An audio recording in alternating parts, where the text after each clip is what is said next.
देगलूर तालुक्यातील लष्करातला जवान सचिन वनंजे हा महार रेजिमेंटमधला जवान होता।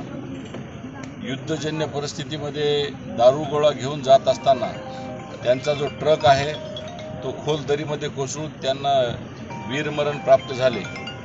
त्यांना भेटण्यासाठी आणि त्यांच्या कुटुंबियांना सांत्वनपर त्या सर्व कुटुंबियांना मदत करण्याच्या दृष्टिकोनातून आणि त्या कुटुंबियांचं सांत्वन करण्यासाठी मी या ठिकाणचे आमदार जितेजी अंतापूरकर, माननीय जिल्हाध्यक्ष श्री संतोषरावजी हंबर्डे, माननीय अनुप पाटीलजी, सीओ मॅडम, या ठिकाणचे अनिल पाटील खानापूरकर, एकनाथ पवार, श्रावण पाटील भिलवंडे, आमच्या या भागातले माणिक लोहगावे, कंतेवार सर, कंतेवारजी, आमचे या भागातले सर्व कार्यकर्ते, प्रशांत दासरवार, शासकीय सर्व अधिकारी, आम्ही आज या ठिकाणी या कुटुंबियाला सांत्वनपर भेट दिली।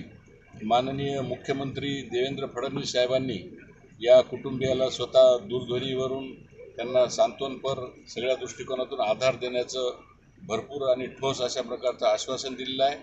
केंद्र सरकार आणि राज्य सरकारच्या वतीने यांना दिला जाणारा 1 कोटीचा निधी हा बॅटल ग्राउंडवर गेलेला त्यांना वीरगती प्राप्त झाली असल्यामुळे तो निधी लवकरात लवकर आणून देण्याचं आम्ही आश्वासन दिलेलं आहे।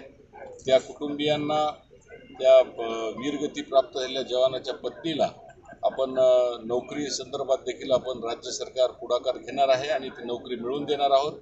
त्यांच्या भावाला देखील नोकरी मिळवून देण्याच्या संदर्भात आम्ही ठोस असं आश्वासन दिलेलं आहे।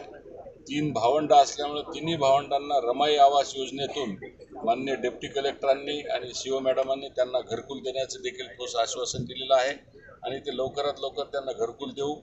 त्यांच्या जे लहान बाळ आहे, ते 6 महिन्याचं बाळ आहे, मुलगी आहे, तिला पूर्णपणे शिक्षणाची जबाबदारी शासन आणि केंद्र सरकार, राज्य शासनाच्या वतीनं आम्ही ती घेणार आहोत आणि ती पूर्णपणे शिक्षण संपेपर्यंतची जबाबदारी आम्ही घेणार आहोत।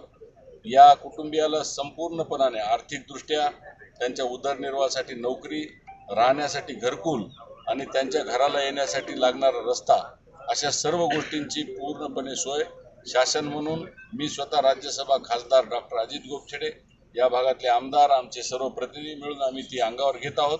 राज्य सरकारकडे पाठपुरावा करणे, कलेक्टरांकडे पाठपुरावा करणे आणि संरक्षण खात्याकडे पाठपुरावा करणे हा आम्हा लोकप्रतिनिधींचं काम आहे। जोपर्यंत यांचा निधी मिळत नाही, रमाईचे यांचे घरकुल मिळत नाहीत, नोकरीच्या संदर्भात विषय यांचा पूर्ण होत नाही, तोपर्यंत आमचा पूर्णपणे पाठपुरावा या कुटुंबियांसाठी राहील। या कुटुंबियांच्या पाठीमागे आम्ही सगळेजण ताकदीने उभे राहू आणि माननीय मुख्यमंत्र्यांनी जे आज ज्या पद्धतीने त्यांना आश्वासन दिलेलं आहे, मुख्यमंत्री जे बोलतात त्याच पद्धतीने ते करून दाखवतात आणि हौतात्म्य प्राप्त झालेल्या सैनिकाच्या कुटुंबियाच्या पाठीशी माननीय देवेंद्र फडणवीस साहेब सक्षमपणाने आणि खंबीरपणाने उभे राहतील आणि त्यांच्या माध्यमातून या कुटुंबियाला पूर्णपणे सर्वांगीण अशा पद्धतीचा आधार मिळेल, यात कुठल्याही प्रकारची शंका नाही। त्यामुळे मी माननीय मुख्यमंत्री देवेंद्र फडणवीस साहेबांचे मी मनापासून आभार व्यक्त करतो की त्यांनी या कुटुंबियासाठी जे काही गोष्टी लागतील ते सर्व काही देण्याचा पूर्णपणे निर्धार केलेला आहे आणि अभिवचन पण दिलेलं आहे। धन्यवाद सर। आपल्या निधीमधून त्यांना काही खर्च वगैरे मी स्वतःच्या खासदार निधीमधून यांना रस्ता पण देत आहे आणि मी स्वतः त्या मुलीच्या शिक्षणाची पण जबाबदारी घेण्यामध्ये मी पण माझा स्वतःचा सिंहाचा वाटा ठेवणार आहे आणि जेव्हा जेव्हा या कुटुंबियाला कुठल्याही प्रकारची अडचण